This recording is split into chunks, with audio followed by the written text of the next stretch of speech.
What's up, guys? Welcome into Good Morning Lambeau. My name is Clayton. You can check us out on packernet.com. You can find me on Twitter at Packers_access. You can email us, PackersTotalAccess@gmail.com. You can text us 865-658-5824. I'm joined alongside Tim, live in Green Bay. Ready to talk a little Packers this morning, talk some coaching moves. We're kind of getting all of the just about to get all the vacancies filled, Tim. And I think that once that occurs, you might see Green Bay speed up the process on hiring their defensive line coach. And who knows, we may create another vacancy between now and then. But how you doing this morning, Buck? Doing good, man. Got the diesel flowing, ready to roll, talk a little ball. Happy to be here. It's a Monday, beautiful day.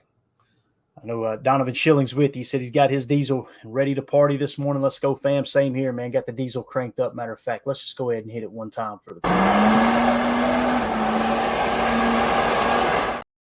I'm actually on my second cup, so this is the 8th shot of espresso here, Tim. Good Lord, we're cranking, my man. We're buzzing over here, so we'll see how it plays out. See if my anger gets the best of me by the end of the show. But tell Mandy give you a honey-do list today. You're all hopped up on that caffeine. When we get done here, I'm gonna get over on that bike and try to ride 10 miles, get rid of this double chin. That's the plan this morning. So we'll see what we can do there. Anyway, it's funny, but you know you're old when you talk about riding a bike. My gosh. Donovan Schilling says Tom Clements is back for 2024. That's right, Donovan, man. So woke up this morning, first thing I thought of, I said, man, yeah, Tom Clements back another year, another good year for Jordan Love. Let's hope, right? So Clements is the man, dude. And I'll tell you this, when you look at the current state of the Packers and the salary cap situation and how, we're kind of on the back end of the, pushing it all in. And a listener called into Packernet After Dark and talked to Ryan. I think it was a couple nights ago, and wanted to clear something up. The listener said, he was listening to us and said we're going to have $50 million to spend. I do the same thing. I'm not trying to dog on the person. I appreciate them listening and watching the show. First of all, I appreciate the support, but when I listen to a podcast or watch something and I'm doing other things, sometimes it goes right over my head. If you listen back to it, we didn't say we're going to have $50 million in cap space. What we said is, like Drew pointed out in the chat, over $80 million in maximum restructure possibility. Okay, that means pushing it to the wire, restructure and everything you possibly can in the contract. We said realistically, cutting that down, you would be looking at about $50 million that you could free up, which is almost half of that number, right? If you wanted to be aggressive. What we settled on is 20 to 25 million is what will most likely get freed up, just based off of the contracts that we listed out, like the top 6 or 7 contracts that we felt like will be really, really easy to restructure and really make sense to restructure. Not just all right, we need to free up money and spend a bunch of money right now. There's no reason for them to sit on this cap hit. They either need to be gone or we need to restructure. And along with that will come pushing some out on voidable years, but freeing up money in the near future as well, if that makes sense. So we're looking at 20 to 25 million. And, I text Ryan when I heard that on there, because I didn't want anyone to get the false impression that we were saying there was $50 million that we were going to go out and spend. To put it kind of in a little bit better framework here, what I told Ryan, just clearing it up, I said our signings we settled on would be safety Geno Stone at $6.5 million, linebacker Bobby Wagner at $4 million, and safety Alohi Gilman at $2.7 million. That was all their Spotrac market value, which is usually higher than over the cap, meaning Spotrac tends to shoot a little bit higher. To give you an example, if I remember correctly, Patrick Queen on Spotrac's projected market value is $18.5 million per, right? Someone said on Twitter that over the cap has him at like $14 million. That's just another example of how Spotrac kind of shoots high. And I find that I like Spotrac better than over the cap. And I think I'm definitely in the minority there. I love the way it's structured. I love the way it's laid out. It's easy to read. And anytime that I've looked at a market projection, they've been spot on. And when I say spot on, I mean they're always in the ballpark, but you never come away going, I thought it would be better than that. It's always on the opposite side. And that's definitely how I like to kind of look at things financially. So I said, that was all their Spotrac, blah, blah, blah. I said, so we spent $13.2 million. Okay, so spending that $13.2 million would leave $7 to $10 million for operating purposes. They usually like to leave somewhere between 5 and 10 every year, just to kind of have that space to be able to do things, if you get injuries and other things that may occur. And I mentioned that the fair market value, if I remember correctly, on Love was like $44 million.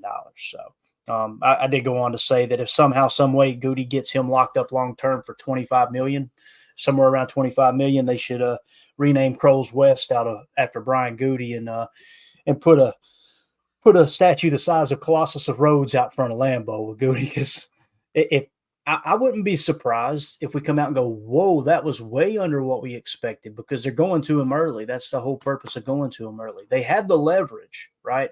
He's under contract not just this year, but 2025. Then you've got 2 years you can franchise tag him. So really, they're playing this. They're playing from ahead, if you will, right, Tim? They're going in, going, okay, look, hey, you're still under contract through 2025. Obviously, we could franchise tag you. We want to stay away from that. Let's agree on a number here. Let's get some money in your pocket. And to the tune of 25 to 30 million per, there's a lot of guaranteed money. You can make that guaranteed heavy. I'm not saying Deshaun Watson. Please don't think that. I'm not saying 100% guarantee, but you can reduce that overall number, extend the years, and give a little more guaranteed, write a check. Now, listen, Green Bay's a lot different than Sam Walton's family out there in Denver and Jerry Jones down in Dallas. There is limited funds, right? But at the same time, you should be able to write whatever check you need to write there. With the recent financials that came out and everything that's going on with Titletown, business is definitely booming. So just wanted to clear that up, though. Tim, you got anything to add to that or no? No, I think that's sums it up pretty well. Good deal. All right. So we got that out of the way. Let's talk about some coaching changes that could potentially happen. Ian Rappaport tweeted out, it was probably about 12 hours ago now, the Commanders lock in their DC, Joe Witt Jr. So Joe Witt Jr. is following Dan Quinn to Washington as the Commanders defensive coordinator. Witt was the Cowboys secondary coach and passing game coordinator. So why am I talking about the Cowboys coaching changes? You guys know we interviewed Adam Dirty, right? Their defensive line coach. And immediately I was going, okay, there's an outside chance. I think it's very slim, but there's an outside chance he could get promoted to DC in Dallas, right? So we were trying to wait to see how some of these pieces fell into place. Well, now that arguably the front runner for DC, Joe Witt Jr., is going to Washington, it can mean two things. It can mean he was the front runner and he said, no, I want to follow Dan Quinn. I want to coach under Dan Quinn. Or it could be that Dallas had made their decision internally. Joe Witt Jr. knew he wasn't going to be the DC, and Dan Quinn offered him the job, so he jumped ship and goes over there, and obviously to a division rival too, which is just absolutely awesome, right? So when you kind of look at that whole scenario, there's an outside chance Adam Dirty could get promoted to DC, but also just a slight promotion too. Like, if they make him running game coordinator, I'm almost positive they could block that lateral move if we did want to hire him as defensive line coach. And again, I have no information that's saying that's what they're thinking about doing. It's just you got to look at all the pieces that have been laid on the table here. Christian Parker in Denver, right? He came in and got interviewed. There was rumors that he accepted a position. What's going okay? Obviously, that was not true about DC, but was there something else he might have agreed to if he doesn't get a better offer? That could be the case. I think to the best of my knowledge, I'm the only one even having a conversation about that. But I think it's important to at least observe who were the candidates. The other one was going to be Zach Orr, right? Well, he's now DC in Baltimore, so he's off the table. So you still got Christian Parker sitting out there. Now, we don't have a secondary opening, right? However, that can happen at any point.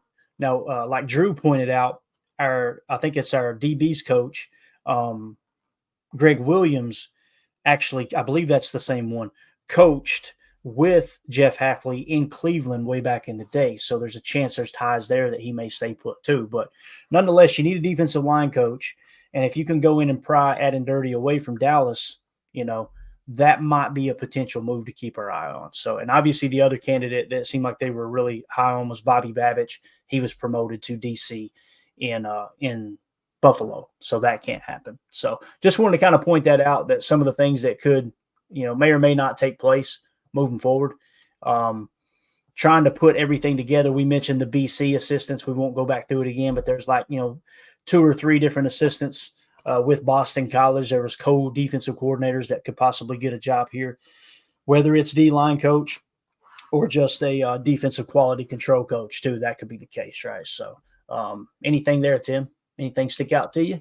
Yeah, Coach Williams. I hope he sticks around. Um, you know, you brought up. We talked about that a little bit yesterday about the possibility of them probably bringing someone else in, but the ties to Coach Halfley that you just mentioned, that's something to consider, and also the fact that Greg Williams was brought here to work with Ja in our secondary about playing closer to the line of scrimmage and manning up a little bit, if you will, the old bump and run, if you will, and we know we're going to see more man in Halfley's system, so there is a chance he could stay, but what the heck do I know, right? So I'm pulling for Coach Williams. I like what he did last year, and be nice to see him retained on the staff. Yeah. It's hard to judge someone off of 1 or 2 years, right? You want to give them enough time, and we had said that about Barry too. Like you don't want to just bring someone in and then scrap them that quick. So I think I'm with you there too, Tim. Seeing that they have ties, I think it's important to give them a fair shot for sure. Donovan in the chat says, "Can you do co-DC in the NFL?" To the best of my knowledge, Donovan, I've never heard of that. There's never been co-defensive coordinators in the NFL. The only person who's kind of pushed the envelope a bit as far as trying to manipulate like how the coaching structure works across the league is Bill Belichick. And what he would do is he wouldn't name a OC or a DC. And the reason being is if someone else comes in and tries to poach that coach, now he just has to promote him and he blocks the move. It's playing chess and everyone else is playing checkers, really. Right. That's the closest thing to a co-DC, right? I know somebody in the chat mentioned that our coach was co-DC in San Francisco. If you're talking about Halfley being co-DC in San Francisco, that was not the case to the best of my knowledge. He was co-DC at the Ohio State. Yeah, Ohio State for 1 year. So, yeah, it's funny too. As soon as Bill was out in New England, Gerard Mayo at his introductory press conference immediately said that he believes in titles and he's going to appoint people to titles. So he kind of not really taking a shot at Bill, but just like, hey, it's important for people to have these titles, and it is kind of. When you do that to coaches, you're kind of holding them back a bit. Like, hey, look, I don't think you're good enough to be our DC, but if someone else comes for you, I want to have the option to keep you from doing that. I can see how someone would look at that as like not acting in good faith, right? So definitely worth mentioning there. Let's see if we got anything else here in the chat. Donovan asks, but anyone know when they're going to do another stock sale? I want to get one for my wife. I haven't heard anything, Tim. Have you? You heard anything else? It'd probably be a while, I would think. We just had when was the last one? 21. Yeah, we could kind of look at precedent here. Talk for a second, Tim, and I'll look at these stocks and see when the stock sales were exactly. Yeah, I'm trying to think of the one that was prior to the 2021 stock sale. A lot of things happening here in Green Bay. Draft coming up next year. Packers going to a Super Bowl here real soon, so there'll be opportunities for revenue being brought into to the organization. So I don't know. I haven't heard when they're going to do another one, but they don't happen often. Clayton, I don't know if you've got anything pulled up on the. It's basically to the best of my knowledge, this most recent one was 2021, and the one before that was 2011. So it was 10 years. So, if you want to take that as precedent, I don't know. I'm trying to think of when the other stock sale was. I've just got those two stocks that Mandy bought me. So, maybe it was 2001 was the last one. I don't know. I know they did a stock sale before they revamped Lambeau, which I'm pretty sure that took place right there around 2001, 2002 when they tried to go in and build the atrium and all that. But I want to give a shout out to Rob Westerman in the chat. One of my heroes on Twitter and YouTube and everything, man, just has great coverage there with GBP Daily. Does a phenomenal job. Always been a great friend to us. When we got started, he came on the show. He was probably hearing my accent going, why in the world am I doing this? But we really appreciate you helping us out, Rob. It's good to see you, buddy. Hope you're doing well, man. Hope the family's doing good too. Great follow. Make sure you give him a follow. Oh, absolutely. Love the content. He's got a ton of followers on Twitter, but I'm telling you, don't follow, just to help him out. Follow for your sake because their content is just phenomenal. And the right attitude, you won't see him on there arguing. I know he looks at mine sometime and like, Clayton, you're wasting your time. So he's just a great follow on Twitter. Appreciate you, Rob. United Bates in the chat said it was 1923, 1935, 1950, 1997, 2011, and 2021. So it was actually 97 that set up that whole revampment of Lambeau Field. So, yeah, you could see it went, 12 years, and then it went 15 years, and then it went, goodness gracious, how long was that? 47 years? Yep. And then from 97 to 2011, roughly 14 years, and then 10 years. So I see you in 2034. Yeah, that, but also, like, if you'll notice, it keeps getting closer. You know what I mean, Tim? Like, you go 1950, 1997, then 1997 to 2011, 2011 to 2020. So who knows, man? There might be one here in 5 years, when I say 5 years, around 2026, maybe 2028, something like that. But if you had to kind of hold precedent there, you'd probably say at least be 8 to 10 years, I would imagine. Oh, yeah. But I think we've definitely seen the last of the stock sales during Mark Murphy's tenure, so we'll see who the new president is and, what the direction is going forward here after 2025. Yeah, for sure. Ron in the chat says, how close would this new defensive system resemble what Martindale was running? Not close at all, to be honest with you, Ron. This system, and again, you could take two different avenues here. You can say, okay, what did they do at BC?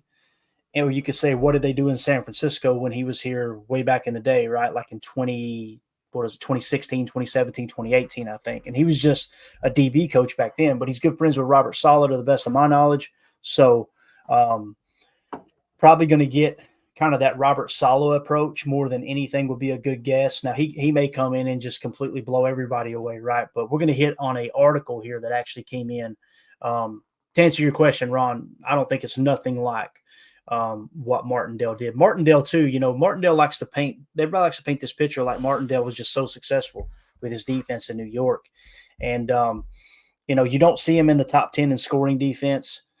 It's because people love the excitement of bringing pressure, right? They just love that. The problem is, it's just a proven fact that the people who pressure more end up giving up more points, right?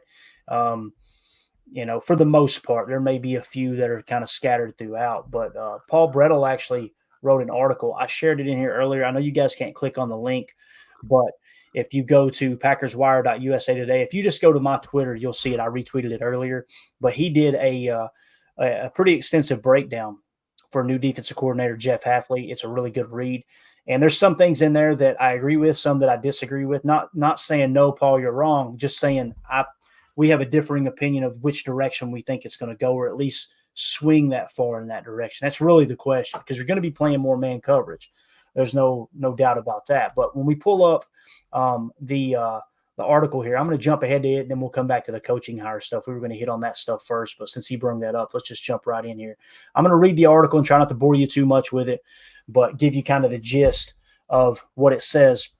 According to, and again, this is from Paul Brettel. You guys make sure you'll give him a follow at Paul_Brettel. According to PFF, Hafley's Boston College defenses during the 21 and 22 seasons led all of college football in playing cover one. In 2023, they ranked 5th, playing out of single high safety looks, put their cornerbacks in a lot of man coverage situations.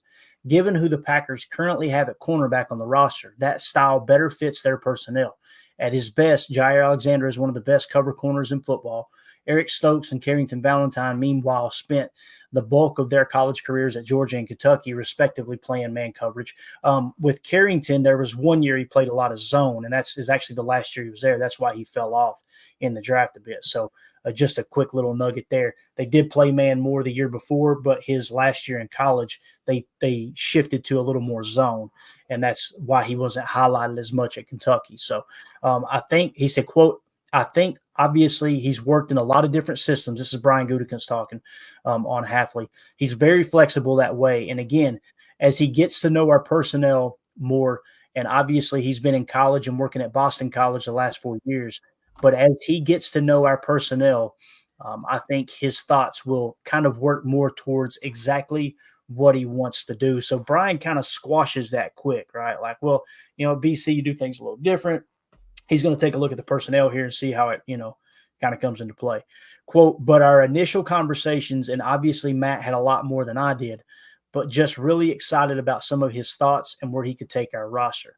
With Hafley at the helm, in comparison to Joe Barry, based on what we've seen from him in previous seasons, more 5- and 6-man pressures could be in the cards as well. Notice he said could. He didn't say will, right? Could be in the cards as well. This was especially true on third downs, where Boston College ranked second in the ACC last season in blitz rate on third down passes. Now, the part that I wanted to kind of mention here is when you hear about what they did in college, it doesn't mean they're going to come in the NFL and completely rewrite the coaching, landscape in the NFL. And here's what I mean by that. Yeah, we're going to play more cover one, right? But also, you're going to play. He talks about bringing 5 more. We're going to be blitzing 5 and 6 more often. That's where I kind of push back, because it's like when you look at what we actually did as a defense, right, last year, Green Bay, their 5-man rush, we did that 27% of the time. That was 5th most in the league. So to say that we're going to be bringing more 5-man pressures means you're going to probably be the team that does it the most in the league. Everyone's got this misconception that what Joe Barry did was just sat in too high shell and only brung 4 rushers. He never blitzed. He never brung pressure. And it couldn't be farther from the truth. Like if you look here, 4-man rushers, like when we brung 4 rushers, it was 64% of the time. That was 25th most in the league, guys. So like when you look at the 3-man rush, that's those really, really long plays, probably 3rd and long. He brung 3 rushers, 9th most in the league, but it was only 6% of the time, right? And by the way, that was his next to highest EPA at 11th. Okay, so he brung 4 rushers, only 64% of the time. That's 25th most in the league. He brung 5 rushers, 27% of the time. That was 5th most in the league. He brung 6+ rushers, 3% of the time. That was 29th most in the league. So the reason I say we kind of differ a little bit, me and Paul, in that article, I think you will see more 6-man pressures, 6-man rush, you should say. You'll see more of that than the 3% that we did last year. But that 27%, you can't do them both. You know what I mean? I would expect the 5-man rush to go down a bit and the 6-man rush to go up a bit, if that makes sense. Now, when you look at what Robert Saleh does, again, those are his college numbers. That's kind of comparing Green Bay's numbers this past year and their rush rate to what Hafley did in college, right? Well, we heard it straight from Hafley's mouth. The NFL game is a totally different game. And when I speak to my friends in the NFL, he said that multiple times. Who he's referring to is Robert Saleh and people who's worked under Robert Saleh. Now, we broke it down last night. When you look at the Jets, what are they doing, right? The Jets brung 4 rushers 80% of the time. That was 1st in the league. They brung 5-man pressure 12% of the time. That's 31st in the league. And 6-man pressure 3% of the time. That's 27th in the league. So if he's going to go back to doing what, quote, his NFL friends do, you're probably going to see more of just a 4-man rush out of single high. Now, that's the other thing, too. We kept hearing how the Packers were just playing this too high shell. Couldn't be farther from the truth, guys. Look at the bottom metrics here. Middle field close, we ran that 52% of the time. That means single high. That's not 2-man high. What people are confusing is the pre-snap look to the post-snap look, meaning we're showing 2 on the shelf, but we were spinning out of it constantly. We ran single high coverage, middle field closed. Could be cover 1 man, which we ran quite a bit of, but it could be cover 3 where you've got that safety dropping deep down the seam. We did that 5th most in the league. Middle field open, Mr. Fangio, right? This Fangio scheme. It's broken and this and that. We only ran middle field open 36% of the time. That was 26th most in the league. That's the bottom third of the league. And when we did middle field open, your EPA dropped to 28 there. It's worth mentioning. So people immediately say, okay, well, the Fangio system is broken. The scheme's broken, right? We didn't run that. What's that? We didn't run the Fangio system. We ran Joe Barry's system. We ran zone match principles, and majority of the time we ran cover 3 defense, whether it was a 3-3 with a cat or an extra blitzer, 5-man rush, which we just pointed out. The majority of the time we were playing 3 up top, 3 in the middle, and bringing a 5-man rush. That's what we did the large majority of the time. And we played it out in nickel too, because of the way the league goes to 11 personnel, and we just matched when they were in 21 or 12, we matched 34 jam base. When they went to 11 personnel, 1 running back, 1 tight end, equaling 3 wide receivers, we went to our nickel 2-4-5. Nickel's going to look the same, guys, as far as the personnel. Like, these people are getting their hopes up that, man, this new nickel defense is just going to be wild. The only thing that's going to differ is you're probably going to fire more cat blitzes than you did under Joe Barry, because our guys couldn't cover on the back end. Therefore, it made more sense to not fire that DB. Let's get him into coverage, although we continue to get burnt there. But with explosive plays, right? And that was the whole point of running the Fangio scheme, or bringing in Joe Barry to, quote, run the Fangio scheme, right? Which, by the way, Barry is not of the Fangio coaching tree. People need to understand that too, okay? So when you go back, look at Miami. We just talked about the Dolphins, right? They had the third least amount of explosive plays at 78 explosive plays. And for those of you who are new, explosive plays are passing plays that go for 20 or more yards, running plays that go for 10 or more yards. Okay. So we ran middle field closed the majority of the time, and we brung 5 rushers. Look at our explosive plays. We gave up 105 explosive plays last year. Okay. And immediately people go, well, the Fangio system wasn't working. We were still giving up explosives. We weren't running the Fangio defense the large majority of the time last year. Yes, now you go to the year before, you see a lot of cover 6. You see a lot of quarter, half with zone match principles. You see those guys ending in 2 on the shelf as opposed to ending in a single high safety look. But Miami controlling those explosives, right? Mainly in the run game too, which, by the way, only 20 explosives on the ground in Miami. That's the least in the entire National Football League. They only gave up on average 1.2 explosive plays on the ground per game. You know what Green Bay ended up giving up? 2.8. That's kind of middle of the pack, lower half, but closer to the middle of the pack, right? With that 47 total 2.8 per game. When you look at the passing side, 6.2 explosive plays in the passing game every game on average. 105 total. I'm sorry, that was the total number. The passes was 3.4, and that was 58 total. So you can kind of see how that played out. Now, why do I mention that? I mention that because when you look at what the Dolphins did schematically, right? Schematically, look at what they ran, guys. Middle field close, 40% of the time. That was 26th most in the league. Middle field open, 46% of the time. That was 10th most in the league. And their EPA was 8th. So they ran shell coverage, middle field open, 2 safeties on the shelf. Could be some invert, but most of the time, 2 safeties on the shelf. Okay, what I mean by invert is the corner dropping back to play deep as opposed to, a safety. Sometimes they got creative with some pre-snap motion, some of that quick exit motion. They would change places. The corner would end up playing, half of the field deep or a quarter of the field on one of the hashes, whichever side they lined up on. So Miami ran middle field open 10th most in the league. And once again, the Packers ran middle field open 26th most in the league. So this whole idea that you wasn't controlling explosives anyway with this Fangio scheme. It wasn't Fangio's defense. This was modified, what everybody wanted, cover one man, being more aggressive. I'm still mind boggled that some people don't think that we were aggressive. Like, we brung 5 rushers, 5th most in the league. So just something to keep your eye on when it comes to how the coaching landscape is playing out, and more specifically with Green Bay. So hopefully that information made sense. I just wanted to point that out. When we're talking about Hafley, the plays I charted, he run a ton of cover 1 man in college.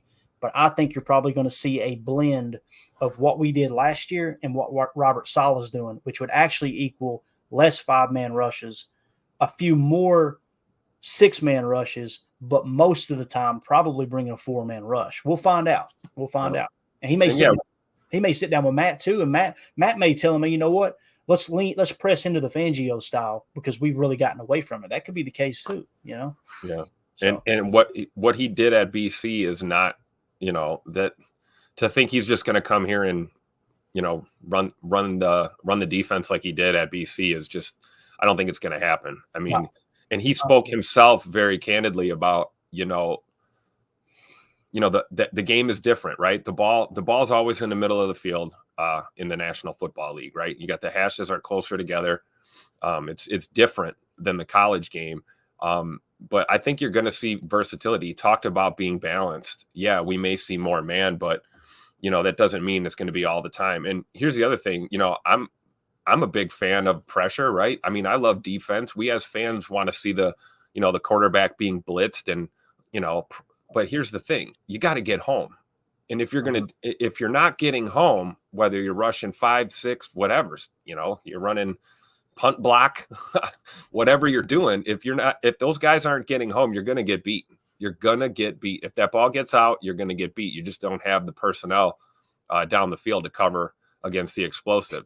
So a lot of this is going to come down to our pass rush, and our guys up there in the trenches. Yeah. If you don't get home, and that's the thing, to Barry's credit, last year we saw a lot of times we were rushing 4 and guys were getting in there. And, that's a recipe for success. Honestly, if you can have more guys in coverage and you're still getting pressure to the quarterback and affecting that quarterback's, mobility in the pocket, that's going to help your defense. So I think we're going to see a balanced attack with Coach Halfley. And again, we need to be patient and we need to allow this defense to develop, come together. And these guys are going to have to learn how to play in this system with a new DC. So it's going to be exciting to see at camp.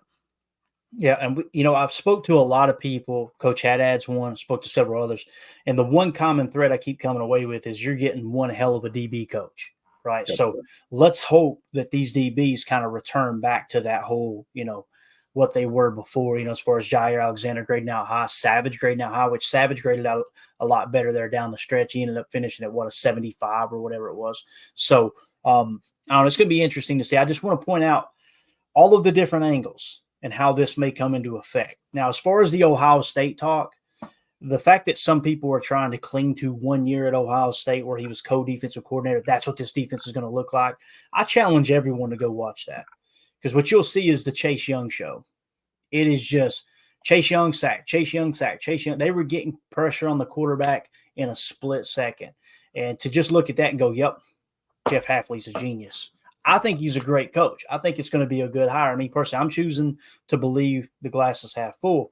But, I just want to kind of reflect back on what just happened, some of the trends across the NFL landscape, and what may or may not occur there. Carly, how you doing this morning?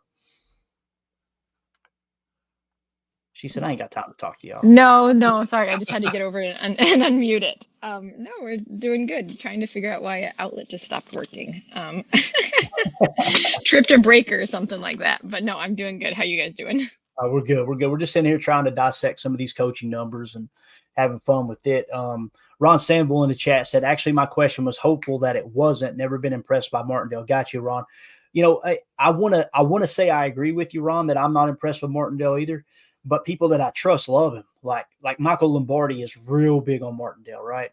And he's always criticizing the league, the fact that Wink Martindale has never gotten an opportunity to be a head coach. That me personally, I got to go. Lombardi's forgot way more about football than I'll ever know, first of all. But if I'm going to be selfish for a minute and go, well, here's why I feel the way I feel. I think he hasn't been a head coach because he's a bit of an a-hole. That's just me personally. I think that everywhere he goes, he kind of burns that bridge and he, it seems like it's about what he wants to do and not everyone else. I think he was looking for a job that, hey, you just worry about your side of the ball. I got this over here, that whole Buddy Ryan approach. And we see that stuff blows up really, really quick. Yeah, it's hard for you to go into a meeting room with 53 or 90 or however many are on your current roster at the time and going, guys, listen, put the team first, forget about your personal stuff. And then you got a coach in the room that's going, hey, y'all shut up and leave me alone. I'm going to do what I want to do over here. That's the opposite of culture, unity, continuity, all those things. Yeah. Donald says, I'd be curious to see where those numbers compare versus the season before. I would too, Donald. I had the screen grab of last year's. To the best of my knowledge, it's not within the database that I'm searching right now. So it may be lost unless someone takes the time to dig through SIS specifically and put in the specific situations to get those numbers and do the math themselves. I'm married, so I don't have time to do it. I'll just leave it at that. So the feeling I've got, though, is this year we got way away from the Fangio approach. That's just me personally. And you guys remember the first half of the season, things were going great, right? And someone had actually tweeted at me earlier, I think it was a couple of days ago on Twitter, and we were talking about the Atlanta Falcons game. And I posted a clip of Dontavian Wicks scoring there and, that yak game or whatever, the yak play. And they said, man, how did we lose this game? And I think they were just kind of saying it tongue in cheek, like, man, I can't believe we lost this game. But they asked how we lose it. And I told them how we lost it. You know how we lost that game? We got shut out in the fourth quarter, and we went 3 and out. We had 3 possessions in the fourth quarter as an offense. We went 3 and out, 3 and out, 4 and out. Basically, we went for it on fourth down and didn't get it. So at that time, the defense was really cranking. We were talking about how well they were playing. Once the offense caught up, the lead catches on to the defense, and we kind of abandoned everything and switched it up. Now, they finished strong, obviously, but not to the tune of being able to, keep your job if you're Joe Barry, obviously. And again, I agree with the move. I think it was the right move. We're just trying to get a grab on what we think this defense will do as far as their approach and how they're going to attack offenses. And there's some that kind of hit that it's like, I don't see how. If you're saying that's going to happen, right? If you're saying, insert whatever's going to happen, it means they're going to be the most in the league at doing that. And I think you're setting yourself up to be disappointed. Just me personally, because the league is a whole different animal for sure. Josh in the chat said, I seen a report that we offered or the job, but went to when the Ravens made their move, he got promoted. So supposedly Hadley wasn't the first choice, but who knows? Yeah, Josh, we all seen that report too. And Aaron Negler came out and said that, I believe it was Aaron that said he spoke to someone in the building, which would be someone on the coaching staff. I just about guarantee it. And they said that was absolutely untrue. So you're getting some reporter battles going on this offseason. There's no doubt about that. But we got Emilio joining us now. Emilio, how you doing, bro? Good. How was everyone this morning? We're good, man. We're doing good. We just in here talking a little coaching. We were talking, an article that Paul Brettel wrote. Amazing article. Make sure you guys go check that out. Retweet it too. Get it passed around. You had to bring up the Falcons game too. That was a tough watch. I was sitting right there, watching it in person. At least I got to see the aquarium the day before. Man, that made it all better. And it was that first 3 and out. The part I remember tweeting about it and going, we came out and passed on first down. It fell incomplete. Then you try to run on second down. You get 2 yards. You're behind the sticks. Punt. Yep. As soon as they punted that opening drive coming out of the – I believe it was the very first possession of the second half. It was definitely the Packers' first possession, if I remember correctly. I said, hold on tight. We've seen this movie before. Mm-hmm. The offense is struggling. The defense is going to have to try to hold up. And I just don't think we're healthy enough to hold up here. And they started it with that flea flicker, which was awesome. Sent you that video. I was like, watching that open up from behind was crazy. And then that was, the Bijan Robinson, Devondre Campbell in coverage game, and started the Sean Clifford talk. Bring them out. I'm like, you guys are killing me. Thank you, Jim. Thank you. Yeah, Sean Clifford talk got, and I love it too, man, because some of these folks that was firing Matt LaFleur, Jordan Love ain't the guy. You go to their Twitter. I like to check in on them from time to time. You go to their Twitter, and it's just, whoo, what an organization we have. And I'm like, what? Are you really sitting there? Yes. You're really sitting there pretending like you wasn't saying fire everybody. Like, man, just wild. Absolutely wild. Anyway, coaching hires. This is a really cool chart. I need to give credit to who has it. He's got a huge following, like 200,000 followers, at Mike Clay NFL. Okay. He puts stuff like this out. I think he's an ESPN analyst, so he does a really good job with the numbers. I'm going to try to explain what this chart is. So essentially you've got the teams listed in alphabetical order on the left side, right? That left column there. So you got all the teams listed, and the first column is your head coach. And right next to him, it's got the year that they were hired, and he's got it color coded. So essentially, the dark blue are the coaches that have been there the longest, like Mike Tomlin, for instance, 2007 is when he was hired. He's in dark blue. It fades to white and then goes to dark red for the more recent. Okay, so what you'll see is head coaching column, all the head coaching vacancies have been filled, obviously. Then you go to offensive coordinator, and it looks like there's only 2 spots that hasn't been filled, at least when this was updated. You guys correct us in the chat if someone has taken this job. But like the LA Chargers, they're showing they do not have an OC here. I can't remember if they actually made a hire or not. Seattle needs an OC, according to this chart as well. You hop over to offensive play caller. Okay, obviously the Chargers don't have their OC, so they don't have their play caller listed yet. Seattle doesn't have their offensive play caller yet. Okay, then you go over to DC. Dallas still hasn't named their defensive coordinator. Like we said, Joe Witt went to Washington with Dan Campbell, so they need to find their DC. That's the one that we're kind of looking at going, is Adam Dirty going to get a significant promotion from defensive line coach? Because there's a chance that he could possibly come to Green Bay with a slot promotion and to be our defensive line coach now that Jerry Montgomery is out, right? You climb on down. You got the New York Jets, still don't have their defensive coordinator filled yet. You got the Pittsburgh Steelers. Obviously, they don't have their I'm sorry, not the Pittsburgh Steelers, the Seattle Seahawks. They don't have their OC or their offensive play caller, but they also don't have their DC yet as well, to the last I heard anyway. So if you guys have seen that come through the wire, make sure you comment, tweet on it, whatever. Anybody in here too, Tim, Emilio, Carly, if you guys know that information, they have been filled, let me know, and maybe we can pencil them in. But the way it sits, the big one there for me is Dallas. The other thing too is look at Denver. Remember we brought in Christian Parker for an interview.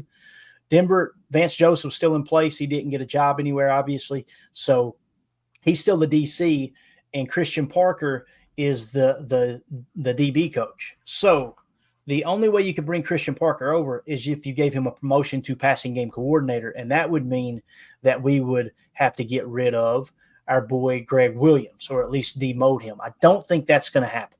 So you've got defensive quality control coach that's open, and you got defensive line coach that's open. Let me get there for the X's here, like on Family Feud, right? But so the Jerry Montgomery one's the one that's really fascinating to me. Could we pluck someone from one of these top defenses like a Baltimore, a Kansas City, a San Francisco, someone like that? Hell, maybe even Tampa, right? Maybe you go pluck one from someone who had a really good run defense, right? That's not the direction the league's going in as far as the success rate for these teams that had the top scoring defenses. Most of them just kind of threw the run defense to the side and said, yeah, y'all can run the ball, have fun. We're just going to stop the pass. That seems to be the blueprint right now in the NFL, which it has been for the last few years, as Greg Cosell's continue to explain that. So Adam Dirty's the one I'm kind of got my eye on. Like, what if they go and approach him and say, hey, would you like to make more money? Come here, be our D-line coach and our running game coordinator. Right now, if they do that, it suggests they may switch to a 4-3, and they're going to play more man coverage, which I think we would all agree they're definitely going to play more than the 23% they played last year. So just want to kind of keep our finger on the pulse there. But let's go around the horn with that. Whoever's got a comment, Tim, Emilio, whoever. I was just at first taken back by the X's. First time I saw you do it like that, that got me laughing. But yeah, no, I mean, it's at some point, we had to make a change, right? So I like that they're branching out. We're trying to find something new there. And, if we're going to switch to that 4-3, we better be ready for that D line to, to step up and show up, because that's where we're going to need, the most change moving forward this next year. Obviously, besides the secondary, we need that D line to be shored up if we're going to go, single high and all that stuff in the backfield. Got it. Tim, what about you, buddy? No, I have nothing. I agree with Emilio for sure. Carly, you got anything to add?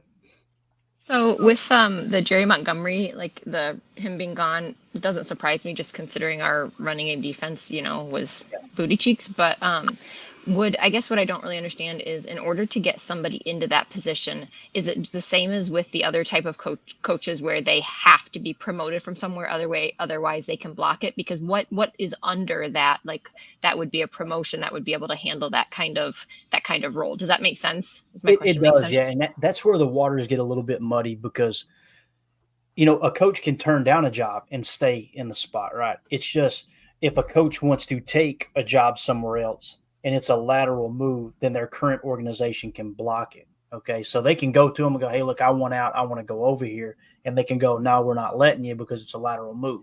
Wasn't that what happened with Coach Montgomery?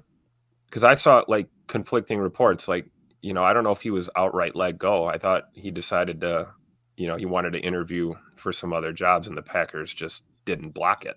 And they said, go ahead. Jerry Montgomery's been with the team since 2015. And listen, this is the way I see it. I could be wrong. I took it as you ever hear about people resigning rather than being fired? Yeah. They go to them and say, hey, we don't want to move forward with you. We're going to go in a different direction. If you resign, then it's not on your resume that you got fired. right? That type of thing. So to me, it felt like they approached him, and I think the reports actually said they approached him and said, hey, we're going to give everyone, and it might have been everyone on the staff, everybody, you're free to go looking for other jobs, because they don't want to go, no, you're not free to go looking for another job. And then 2 weeks later they can them, because that's just how Green Bay does business. So they hit him with the old. I got some advice for y'all. Take 2 weeks off, then quit. Exactly. Correct. Yeah.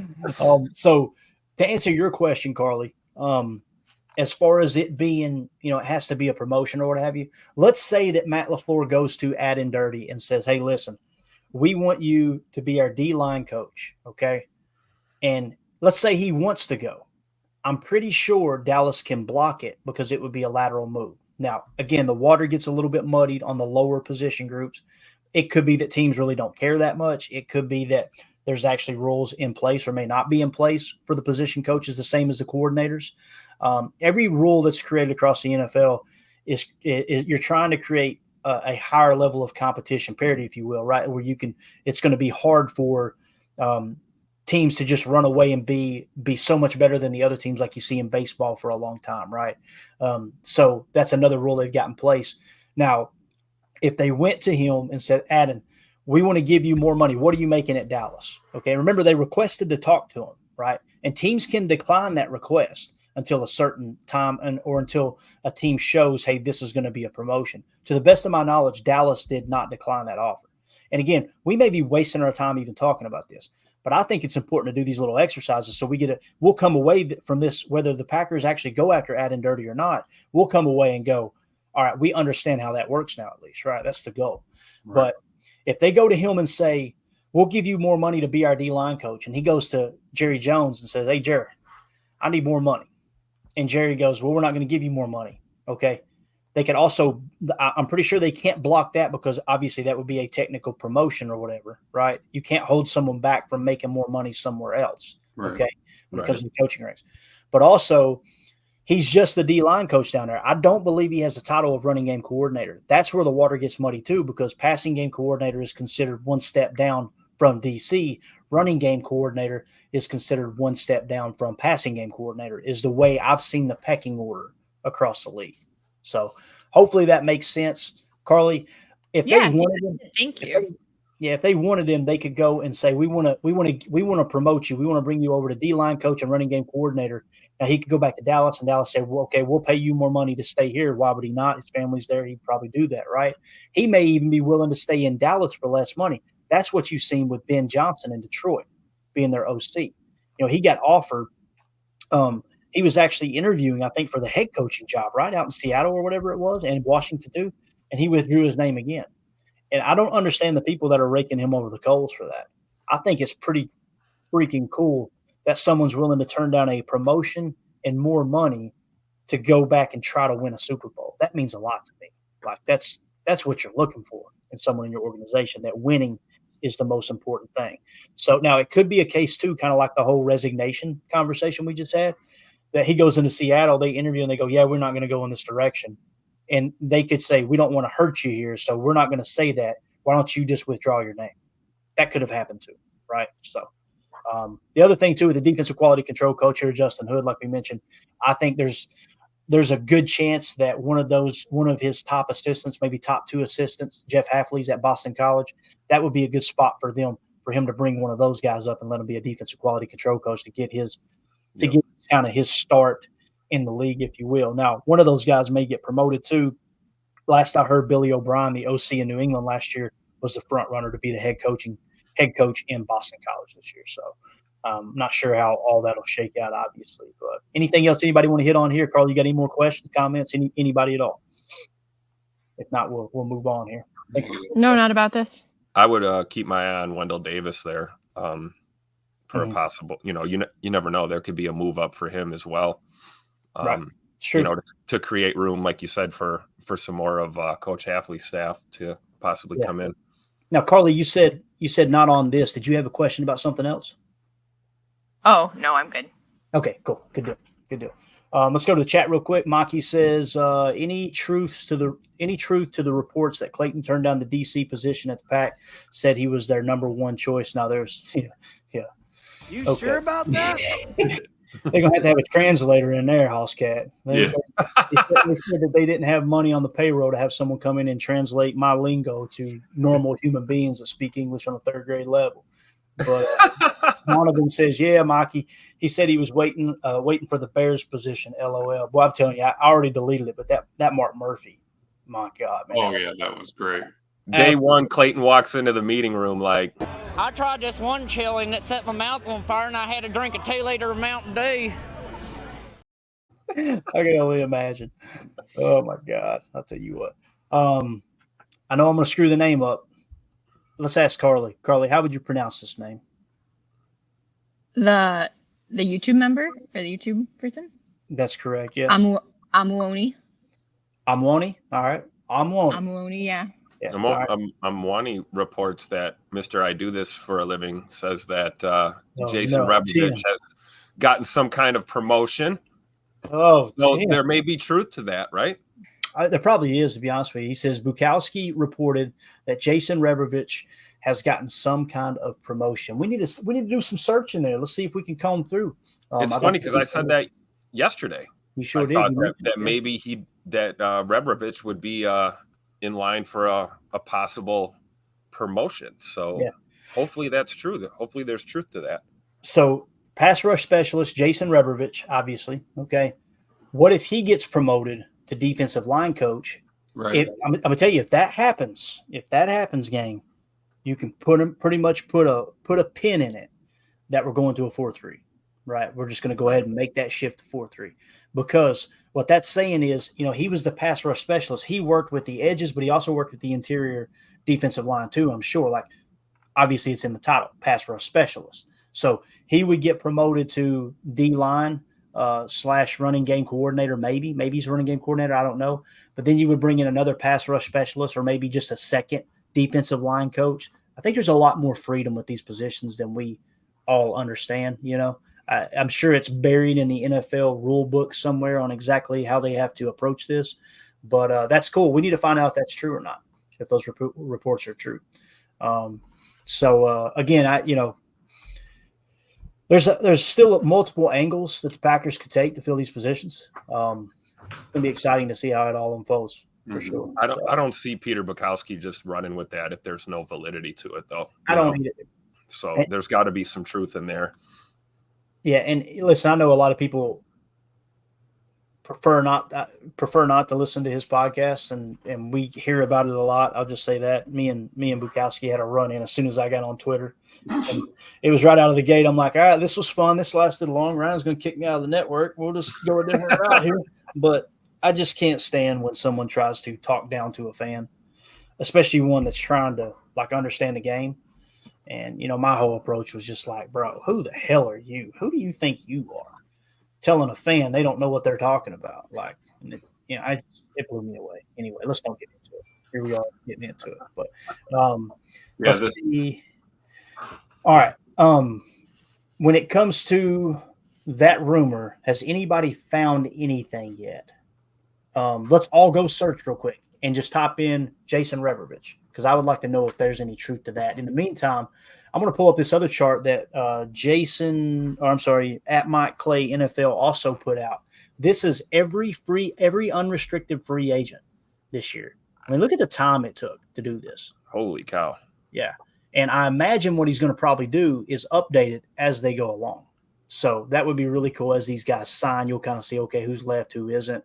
Now, keep in mind, I don't know if they're actually ranked in order of, how valuable they are. It could be the case, but this just kind of shows you all the names out there, right? Now, we've shown you just the top free agents when we've kind of combed through SpoTrack and look at the market value and PFF and their grades and all that. Again, the names that I'm most interested in are definitely Bobby Wagner, Geno Stone, and Alohi Gilman. Those are the three that I'm kind of keeping my eye on when free agency does get cranked up. And we got to get past this quote unquote re-sign stage here, right? We got to get into the whole, first of all, the restructure stage, I should say, which is going to be mid-February here, probably in about 12 days or so. We should hear about Aaron Jones. We should hear about several other people, Aaron Jones, David Bakhtiari. We had a list there of the ones that we actually chose to restructure. or at least not that we chose to restructure, but we said realistically could be restructured in this order: David Bakhtiari, Kenny Clark, Jair Alexander, Aaron Jones, Preston Smith, Rashawn Gary, Elton Jenkins, and Devondre Campbell. Cutting Bakhtiari is still an option, although I would like to see them keep him. But let's try to shave somewhere between $7 to $10 million off of that cap hit. Kenny Clark, you probably just half of the money that you could free up. You could free up a total of roughly $16.2 million. I'd say 8 is probably what they'll shoot for to clear up there. Jair Alexander, you can clear up $7.4 million realistically.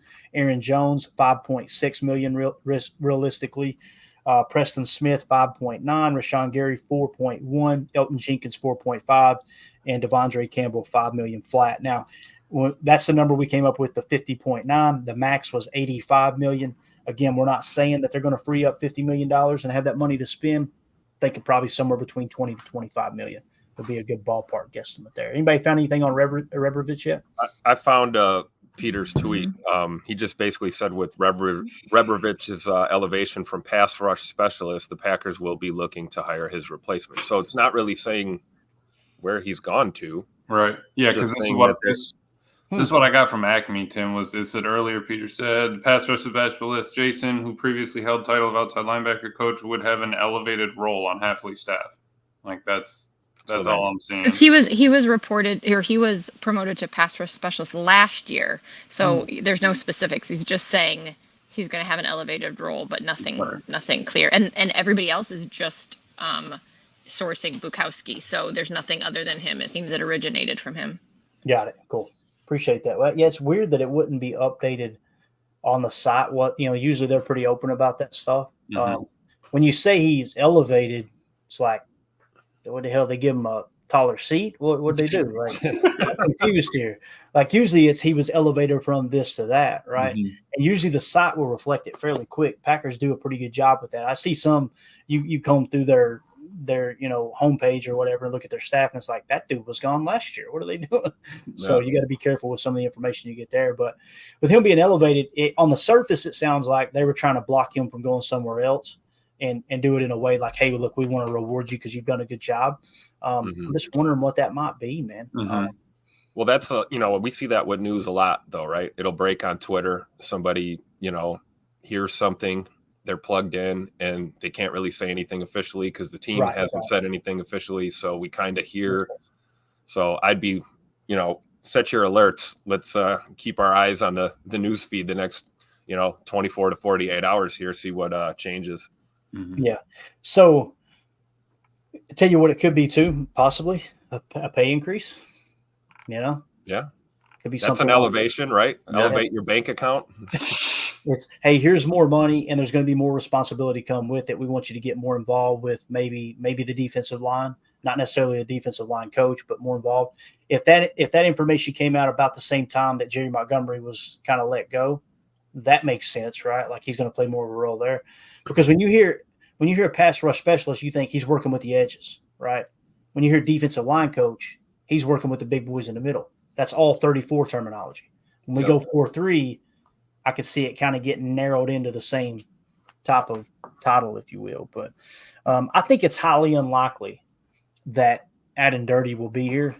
Again, when you see these interviews, it's kind of like, were they really interested in bringing him in as DC? And when I think of Christian Parker, what if what Andrew heard was, he heard, they offered him the DC job, but what if they actually offered him some other kind of role in the organization that would be a technical promotion from just DB coach in Denver? That could be the case. And the good news there is if Matt really is going after Christian Parker for another, potential position, Denver's staff is loaded. So there's really no way to promote him. Like you kept Vance Joseph, you kept everybody else in place, and he definitely wasn't the number 2 guy there in Denver. They haven't fired anybody. So yeah, there you go. Good stuff, man.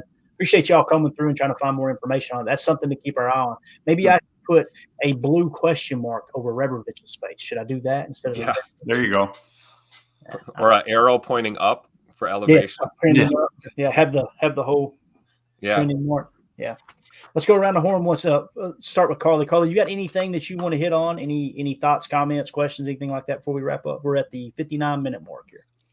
I think as we get excited, for what may happen with this defense, we just need to remember kind of what Coach Haddad said, that when Hafley gets there, there's a lot at stake in the NFL. It's not a college game.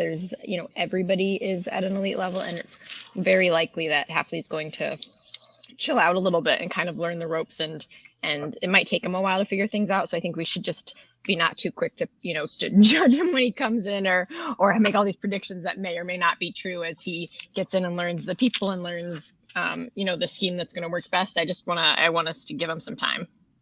That's all. I think it's very well said. Mm-hmm. Tim, what else you got, buddy?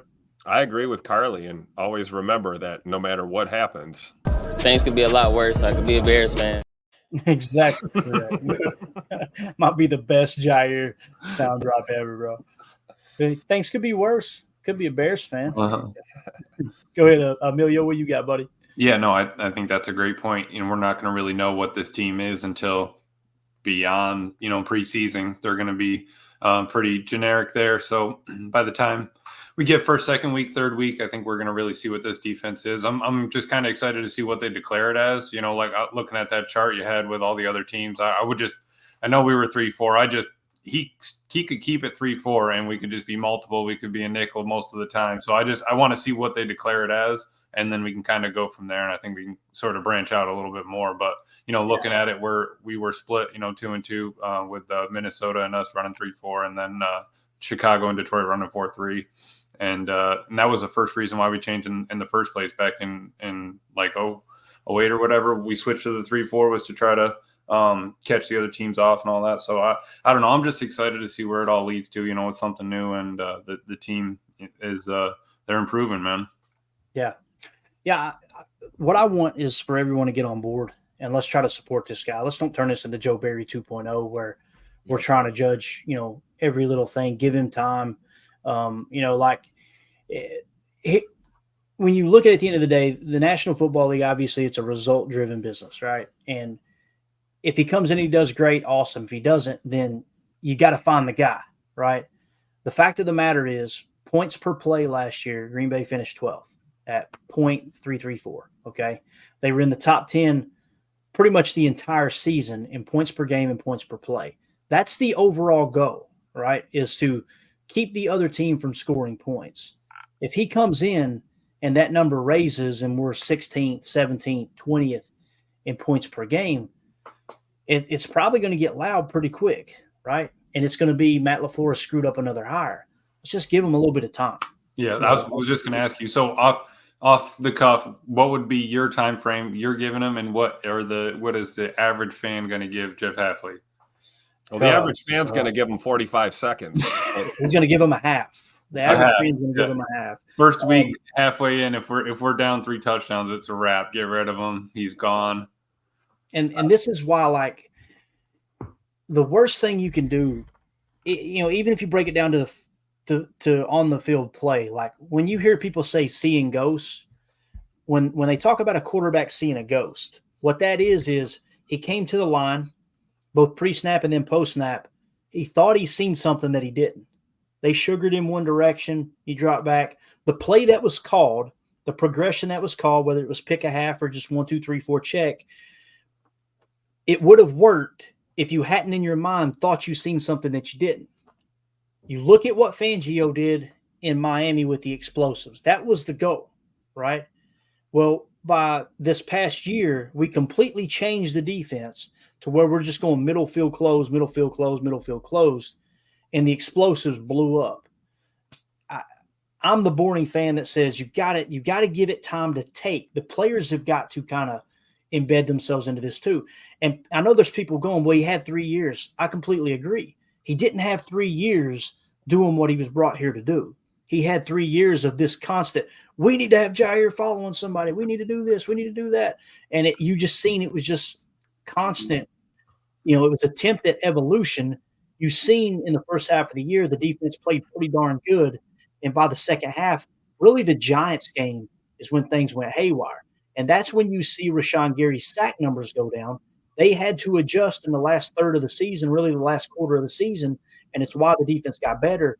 We had to accept the fact we can't just pin our ears back and rush the outside like this. These quarterbacks are going to cut us apart. And then when you tried to play zone, guys were just completely blowing their assignment and miscommunicating. That's why the whole year you heard me going, this isn't a scheme thing. This is personnel problem. That's what gives me the most hope in Jeff Hafley, and that's what's going to take time, and I hope people give him time, is everyone we've spoken to, everyone says you're getting one hell of a DB coach. Let's give him time to prove that, because get this secondary shored up, and you can get us just in the top 10 in passing defense. If to answer your question, Emilio, I'll tell you, if somehow, some way this defense drops down to outside of the top 15 in scoring defense, I better see something else along the lines of the passing game is increased, like less passing yards per play, less rushing yards per play, where you can see that, okay, yeah, the scoring doesn't look good right now, but we're trending in the direction to get that buttoned up with getting everything buttoned up along.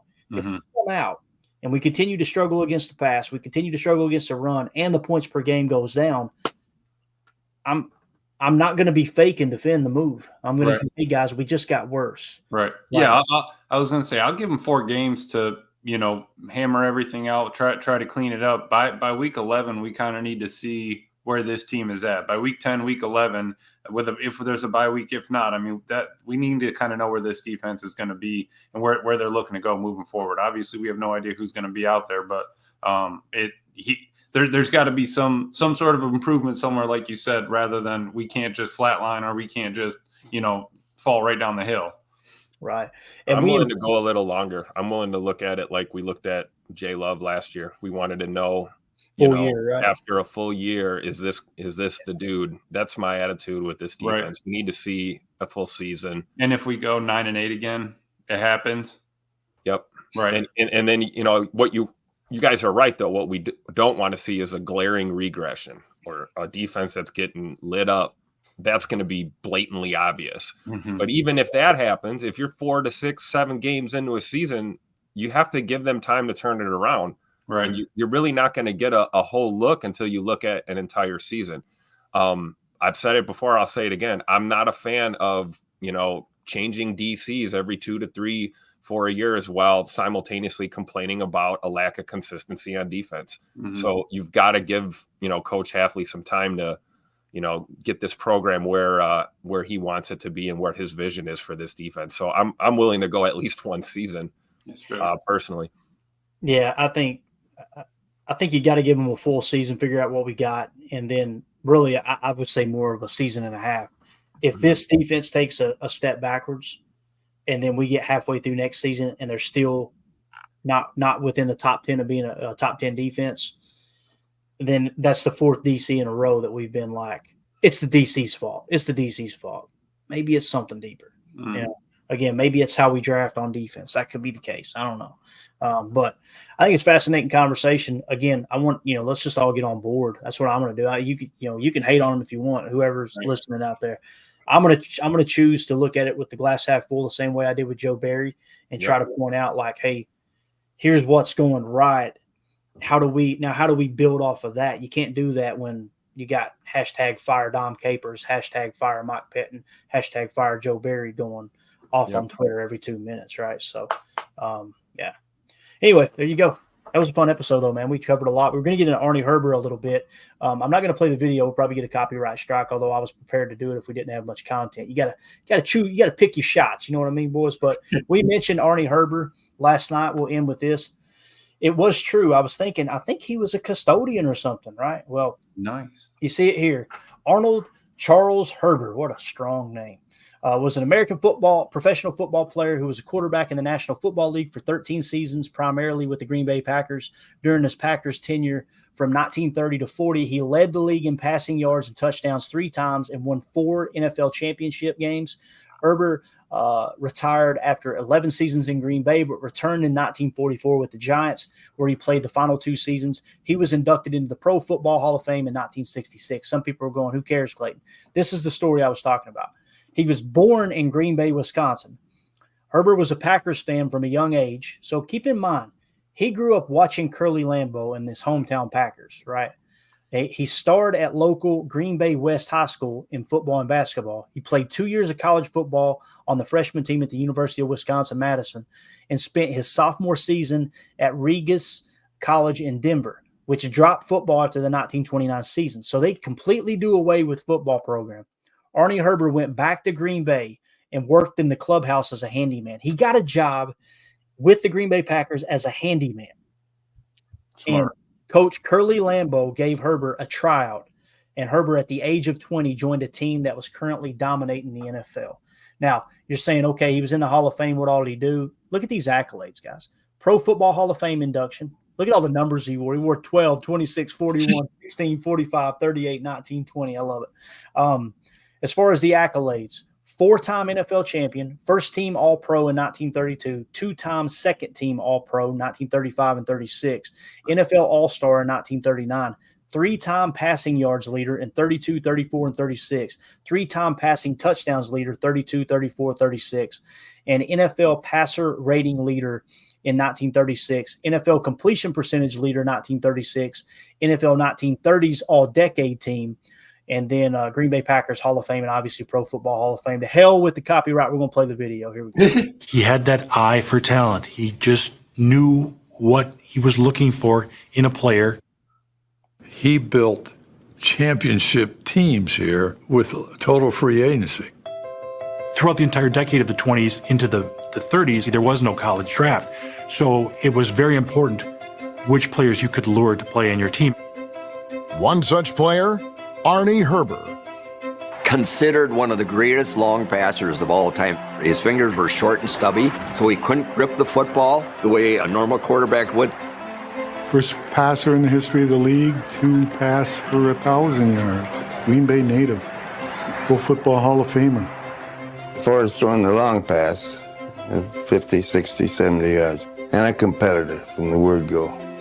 He taught me an awful lot about the long pass. We were out in California playing a few exhibition games. And MGM made a little movie about the Green Bay Packers. And when we went out on the movie set one day, they had hung up a pane of glass 3 feet square on the goalpost. And they gave Herber the ball at the 50-yard line and told him to throw it through the glass. He threw the pass before the cameras are on. Garage! And broke the window pane. And they asked him, he told him he had to do it again, and he broke the pane the second time. He threw the first two right through the glass from 50 yards. Now that's accuracy with a football. Arnie Herber needed that end that could stretch the field, and they got such an end in Mr. Don Hudson in 1935. God, I love it, dude. See him hum that thing? Oh, dude, it's like snap the wrist and fire it. Yeah, my favorite, though, there's a video here. I want to try to find it again here real quick. You'll see him throwing the ball and his helmet's laying on the ground next to it. Yeah. See that? Let's see if we can find it here real quick. There, just look. There it is right there. Like, hell with that helmet. I don't need You that. need the Here. pocket, though. I mean, you got the wall. The arc ends coming around. You got a blocker in front. And back then, that ball was like a watermelon. Like it was. You know, when they said he had short, stubby fingers, I remember watching a video on it. They said he would just let it sit in his palm, right? And he would just kind of palm throw it. It could still throw that thing 50, 60 yards, man. On a dime. Wow. I love that picture with the helmet right there, though, bro. I need to get that frame, put it in the studio here. There you go. I just wonder what happened to his helmet. It kind of feels like since nobody's around him, he just took it off pre-snap. Like something's wrong with my helmet. Let's just go. Yeah, I don't need that right Took it off mid-drop back. I can't see where this guy's going.